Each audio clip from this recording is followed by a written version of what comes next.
சரவண பவ. வேல் இருக்க வினை இல்லை, மயில் இருக்க பயமும் இல்லை. உன் வாழ்க்கையில் நிகழ்கின்ற விஷயங்கள் எல்லாம் என் பார்வையில்தான் நிகழ்கின்றது.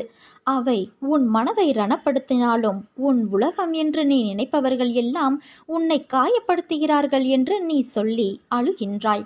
அவர்கள் ஏன் என்னிடம் இப்படி நடக்கிறார்கள்? மற்றவர்களுக்கு ஒரு நியாயம், எனக்கு மட்டும் ஒரு நியாயம். நான் செய்கின்ற செயல்கள்தான் தவறு, உன் தவறு என்று சொல்கிறார்கள்.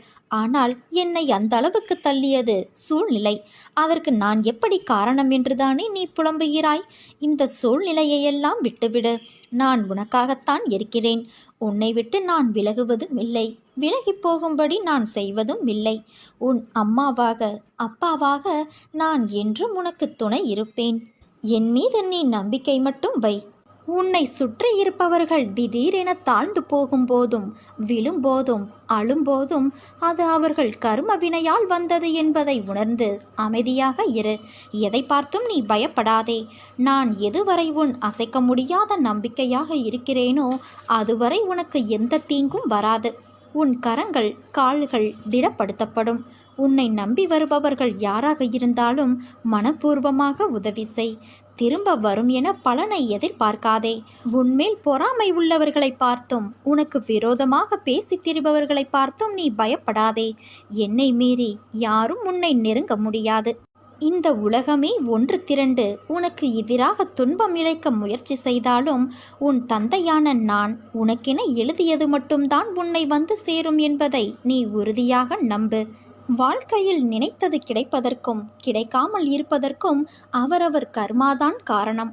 நிர்ணயிக்கப்பட்ட விஷயங்கள் என்பது நிஜமான உன் வாழ்வில் நடப்பவை.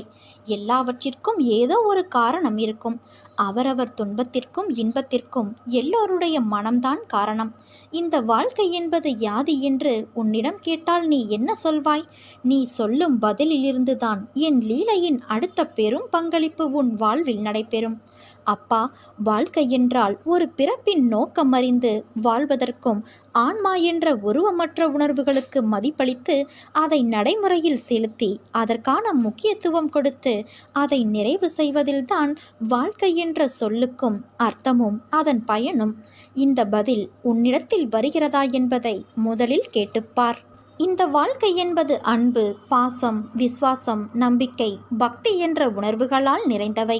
ஒருவருக்கு இதை நம்மால் வழங்க முடியவில்லை என்றால் உன் பிறப்பின் முக்கியத்துவம் அறிந்தும் கோபம், வெறுப்பு, பகைமை என்ற வேண்டாத உணர்வுகளால் உன் ஆன்மாவைப் போல உள்ள மற்றொரு ஆன்மாவிற்கு தெரிந்தும் இந்த வழியை கொடுக்கிறாயே. அதனால் உன்னுள் இருக்கும் நல்லது அடியில் போய் தேங்கிக் கொள்கிறது. நான் மட்டுமா இதை செய்கிறேன்? மற்றவரும் என்னிடத்தில் எதிர்மறை உணர்வுகளை காண்பிக்கிறார்கள். மற்றவரும் என்றால் யார் அவர்கள்? உனக்கு உன் ஆன்மா இல்லை அவர்கள். முதலில் உன் ஆன்மாவிற்கான பங்களிப்பை கொடுத்து அதை மதிக்க கற்றுக்கொள். பிறகு மற்ற ஆன்மா என்ன செய்கிறார்கள் என்ற யோசனையை செய். மாற்றம் என்பது ஒருவரிடத்தில் ஆரம்பிக்கும் ஒரு புத்துணர்வான எழுச்சி. அதை உன்னிடத்தில் கொண்டு வரவே என்னுடைய இத்தனை போராட்டங்களும் உனக்காக நடக்கிறது. மாறுதலுக்கான நடைமுறைகள் தொடங்கிவிட்டது குழந்தையே. நீயும் மனதளவில் உன்னை தயார் செய்து கொள். புதிய வாழ்க்கைக்கு என் அன்பளிப்பும் பாசமும் அருளும் அன்பும் என் உயிரும் மூச்சும் என் பிள்ளையான உனக்கே தருகிறேன். என் முழு மனதில் இடம் பிடித்த என் பிள்ளையான உனக்கு என் ஆசிகள் எப்போதும் உண்டு. நீ எதையும் இனி தேடி செல்ல வேண்டியது இல்லை. உன்னை தேடி அனைத்தும் தானாக வந்து சேரும். நீயே ஆச்சரியப்படப் போகிறாய். நல்ல மாற்றங்கள் நடைபெறப் போகிறது என் குழந்தையே. ஒரு நாள் போவது ஒரு யுகமாக தெரிகிறது என்று புலம்புகிறாயே. நான் இதுவரை எத்தனை யுகங்களை பார்த்திருக்கின்றேன். எத்தனை பேர் வந்தார்கள் போனார்கள். அவர்களில் பெரும்பாலானோர் இப்படித்தான் உன்னை போல புலம்பி தவித்தார்கள். சிலர் மடிந்து போனார்கள், சிலர் எதிர்த்து போராடினார்கள். எல்லாம் முடிந்து அவர்கள் வேறு ஜென்மம் எடுத்து கழித்தார்கள். இனி வருபவர்களுக்கும் இதுதான் நிலை. தோல்விகளையும் கஷ்டங்களையும் கண்டு ஓடி ஒளியாதே. தைரியமாக எதிர்த்து போராடு. இந்த ஜென்ம கடமைகள் அத்தனையையும் இந்த ஜென்மத்திலேயே முடித்துவிடு. அதற்காக எதிர்வரும் கஷ்டங்களை ஏற்று போராட மனதை பக்குவப்படுத்து. முடியாத போதெல்லாம் என் பெயரை உன் மனதிற்குள் நான் பதியம் செய்து வைப்பேன். என்னை கும்பிடுவதற்கு வழியை தேடி அலையாதே. நான் உன் உள்ளத்திலேயே குடியிருந்து வருபவன். எனக்கு சடங்கு சம்பிரதாயங்களோடு தான் பூஜை செய்ய வேண்டும் என நினைக்காதே. எப்போதும் என்னை நினைத்து கொண்டு இரு, அது போதும். அப்போது என் பலம் உனக்குள் ஊடுருவி உன் கஷ்டங்களை தவிடு பொடியாகிவிடும். உனக்கு எதிராக செயல்படுபவர்களையும் துன்பம் விளைவிக்க நினைப்பவர்களையும் நிர்மூலமாக்கிவிடும். உன் விருப்பங்கள் நிறைவேற பிரார்த்தனை செய். வெறும் பிரார்த்தனையினால் உன் பிரச்சனைகளை நான் முடித்து வைப்பேன் என் குழந்தையே. பல குழந்தைகளை பெற்றிருந்தாலும் ஒரு தந்தை தன் குழந்தையின் தவறான நடத்தையை எவ்வாறு சரி செய்வது என்று கவலைப்படுவார். அவர் தன் குழந்தையின் மோசமான நடத்தையை சரி செய்ய போராடுகிறார். கடவுள் நம் தந்தையாக இருப்பதால் அவரது தவறான குழந்தைகளை பற்றி அதிக அக்கறை காட்டுகிறார். நேர்மையாக வாழும் பக்தர்களை கடவுள் பொருட்படுத்த மாட்டார். அவருடைய வார்த்தைக்கு கட்டுப்படுவார். தம்மிடமிருந்து விலகியவர்களையும் கெட்ட நடத்தையால் கெடுக்கப்பட்டவர்களையும் அவர் எப்போதும் நினைப்பார். அவர்களை அவர் கைவிட மாட்டார்.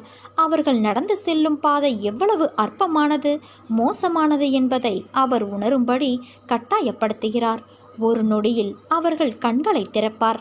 கடவுள் ஒரு மனிதனை வீழ்ச்சியின் சேற்றிலிருந்து வெளியே இழுத்து அவரை நேர்மையான வழியில் நடத்துவார். கொள்ளைக்காரன் வால்மீகியும் வக்ரமான அஜாமிலனும் கடவுள் சன்னதிக்கு வரவில்லையா? அதனால் இத்தனை நாள் கடவுளை தியானிக்க முடியவில்லையே என்று நாம் உட்கார்ந்து கவலைப்படக்கூடாது. நீ அன்போடு அப்பா என்று என்னை அழைத்தால் நான் ஆம் என்று உனக்கு பதில் தருவேன். ஏதாவது ஒரு வடிவில் நிச்சயம் உன்னை நான் காப்பாற்றுவேன்.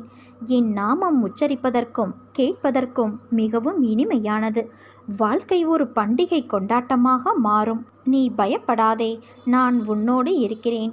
எப்போது எங்கே நீ என்னை நினைத்தாலும் நான் உன்னோடு இருப்பேன். இதை நன்றாக நீ நினைவில் வைத்துக்கொள். எந்நேரமும் என் குடும்பத்தினரின் சுகத்திற்காகவே உழைக்கும் நான் ஏன் கஷ்டத்தை மட்டுமே அடைகிறேன் என்றுதானே நீ கேட்கிறாய்? விதி விளக்க முடியாதது. லாபத்தையும் நஷ்டத்தையும் மாறி மாறி கொடுக்கும். கர்ம வினைகளுக்கு ஏற்றவாறு இன்னல்கள் விளைவிக்கும் உனக்கு வரக்கூடாத வியாதிகளும் வந்து துன்புறுத்தும். கர்ம வினை அடைவதற்கு முன்பு நீ முடிந்தவரை பிறருக்கு எந்த பிரதிபலனும் இன்றி நன்மைகள் செய்தால் விரைவில் உன் கர்ம பந்தத்திலிருந்து விடுபட்டு சந்தோஷமான வாழ்க்கையை பெறுவதற்கு நான் உனக்கு உதவ முடியும். அப்படி செய்யவில்லை என்றால் எந்த உபாயமும் எடுபடாது. தர்மமே தலை காக்கும். மனதில் உள்ள விரோதங்களையும் வீண் விவாதங்களையும் அழித்துவிடு. தீங்குக்கு தீங்கு என்பதை தவிர தீங்குக்கு பதிலாக நன்மையை செய். பிறருடைய சொற்கள் உனக்கு தீங்கு இழைக்காது. அதே சமயம் உனக்கு தீங்கு இழைத்தவர்களுக்கு உதவி தேவைப்படும் போது நீ அவர்களுக்கு உதவி செய். அதனால் நீ மகுடமாய் உயர்வாயை தவிர தாழ்ந்து போக மாட்டாய். பிறர் துன்பப்படுவதைக் கண்டு தான் இன்புறுவதை போன்ற பாவம் வேறு இல்லை.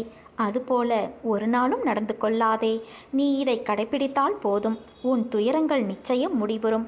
அதே சமயம் பக்தி செய்தவுடனே வேண்டியது கிடைக்க வேண்டும் என்று எண்ணாதே. பக்தி என்பது இறையருளையும் புண்ணியத்தையும் பெறுவதற்கான ஒரு நுழைவுச் சீட்டு. இறைவனின் அன்பை பெற இது ஒரு அங்கீகாரம். இதை செய்துவிட்டு நீ காத்திருக்க வேண்டும். எல்லோர் வாழ்விலும் சோதனைகள் வரும். அதன் பிறகே நீ செய்யும் ஒவ்வொரு காரியத்தையும் பொறுத்து அவரவர் தேவைகளை பூர்த்தி செய்யப்படும். உன் வாழ்க்கை மாறுவதை கவனி. நம்பிக்கையோடு பிரார்த்தனை செய். இதுவரை இருந்ததை விட மகிழ்ச்சியாக இருக்கப் போகிறாய். உன் வாழ்வில் இனி வசந்தம் வீசும் என் குழந்தையே. தர்மத்தின்படி தூய வாழ்க்கை நடத்துவதால் தான் இப்படி துயரங்களை சந்திக்கிறேன் என்று நினைக்காதே. நேர்மையாக வாழும்போது சில இன்னல்கள் வரத்தான் செய்யும். அதற்காக வழிநெறி தவறி வாழ்க்கையை நடத்துவது உன் அழிவை நீயே தேடிக்கொள்வதற்கு சமம். உன்னுள் இருக்கும் கவலைகளை பிறரிடம் சொல்லாதே. ஏனென்றால் சிலருக்கு எப்போதும் நீ கஷ்டப்பட்டு கொண்டே இருக்க வேண்டும் என்று நினைக்கிறார்கள். உனக்கு கேடு நினைப்பவர்களிடமே சென்று நீ உன் கவலைகளுக்கு ஆறுதல் தேடுகிறாய். அப்பேற்பட்டவர்களோ உனக்கு முன்பாக உதடுகளில் வருத்தம் தெரிவித்து மனதளவில் நீ படும் துயரங்களைக் கண்டு மகிழ்கிறார்கள். உன்னை எப்படி குழம்ப செய்து அதை அதிகப்படுத்தலாம் என்று யோசிக்கிறார்கள். உன்மேல் உண்மையான அன்பும் அக்கறையும் கொண்டவர்கள் யார் என்பதை புரிந்து கொள். அதே சமயம் உன்னை சுற்றியுள்ளவர்களில் யார் நல்லவர் என்று நினைத்து எல்லோரையும் சந்தேகப்படாதே. அன்பை புரிந்து கொள்ளும் நேரமும் சூழ்நிலையும் நிச்சயம் வரும். எதற்காகவும் விரக்தியடையாதே. பயமின்றி உன் இலக்குகளை நோக்கி நீ போய்கொண்டே இரு. யாரையும் இகழ்ந்து பேசாதே. எவரையும் துச்சமாக கருதாதே. நம்பிக்கையானவராக அவர்களுக்கு நீ இருந்தும் உன்னை காயப்படுத்தியதற்கான உண்டான தீவினை நிச்சயம் அவர்களை போய் சேரும். நிம்மதியோடும் சந்தோஷத்தோடும் வாழ்வாய். அதற்கு நான் பொறுப்பு. உனக்கு எல்லா சூழ்நிலைகளிலும் நான் துணை நிற்பேன் தங்கமே. நான் உனக்கு துணை நின்று உண்மையை எடுத்துரைப்பேன். என்மேல் நீ கொண்ட நம்பிக்கையும் பொறுமையும் உன்னை எப்போதும் காவலாய் காக்கும். உன்னை கெடுக்க பலர் இருந்தாலும் அதே இடத்தில் உனக்காக ஒருவனை நான் நிறுத்துவேன். என் பக்தனை ஒருபோதும் நிலை குலைய விடமாட்டேன். உனக்காக எந்த ரூபத்திலும் வந்து 1000 கரம் கொண்டு உன்னை நான் காப்பேன். நீ என்னிடம் நேற்று பிரார்த்தனை செய்யும் போதே உன்னால் முழு மனதாக பிரார்த்தனை செய்ய முடியாமல் கவலையோடும் குழப்பத்தோடும் இருந்தாய். நடப்பது எல்லாம் உனக்கு குழப்பத்தையும் அச்சத்தையும் தருகிறது என்று சொல்லி வேண்டினாய். உன் குழப்பங்கள் பிரச்சனைகளை இன்று நான் தீர்த்து வைக்கிறேன் பிள்ளையே.